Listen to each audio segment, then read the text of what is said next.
Here's a situation that we're talking about today. You've saved for retirement. Now it's time to use that money. What are the first steps? Matt Landon, CEO of Senmax Financial Group, is here to break this down. So there is the idea out there that the sequence of withdrawals really does make a difference. Explain that. It does. So when you're talking about the sequence of withdrawals, you want to keep in mind there's different types of money. You have pre-tax accounts, and these are accounts, things like your 401k, your IRA, your SEP, your pension.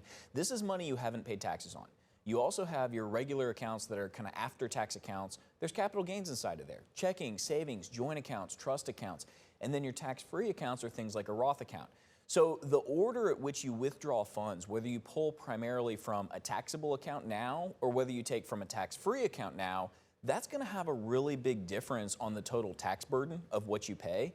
So there's some withdrawals, kind of rules of thumbs, but I would say you want to think about this. Okay, I love that you put it in there so that you've got those income buckets types of things. So now you're asking at home, what does a smart withdrawal sequence actually look like? Is there, you kind of mentioned a little bit, is there a rule of thumb? Generally speaking, the rule of thumb is you want to draw from those taxable accounts first. But the thing I would keep in mind there is it really depends on your tax situation.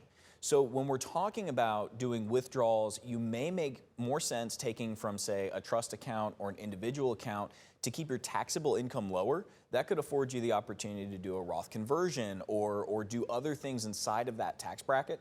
So I would say you really want to be careful about the distribution rate and where it's coming from, and just keep in mind all of your different tax accounts.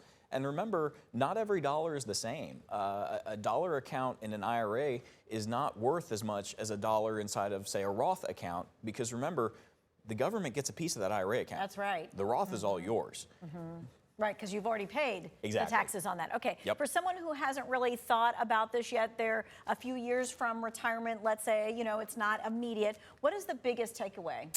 I would say the thing to start with is taking a quick evaluation of your different accounts. How much do you have in those different buckets? Because it's very common for folks to put money aside into their 401ks and have the majority of it or all of it be pre-tax. That would become IRA accounts.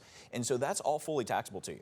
So keeping in mind, if you laid it out and said, all right, how much do I have in each one of these buckets? Is it proportional, or am I too heavily weighted in one side? And what can I start doing now to make sure when I reach retirement, I'm maybe a little bit more balanced? All right, and that may be something that you can look at that and you can decide for yourself, or it may be something really that you need a certified financial planner to just sit with you, at least consult with you and be like, hey, this is where this is going. It always helps to have a conversation with somebody who knows what they're talking about and has been through it before. I think that's a big piece of it, is understanding all the different things that go into this, and keeping in mind that taxes are an overlying conversation that should be part and kind of a through line through everything that you're looking with your investments. All right, Matt Landon, thank you so much for your time. Of course, we're going to be posting this entire conversation on our website under the tab called To Finance Your Future.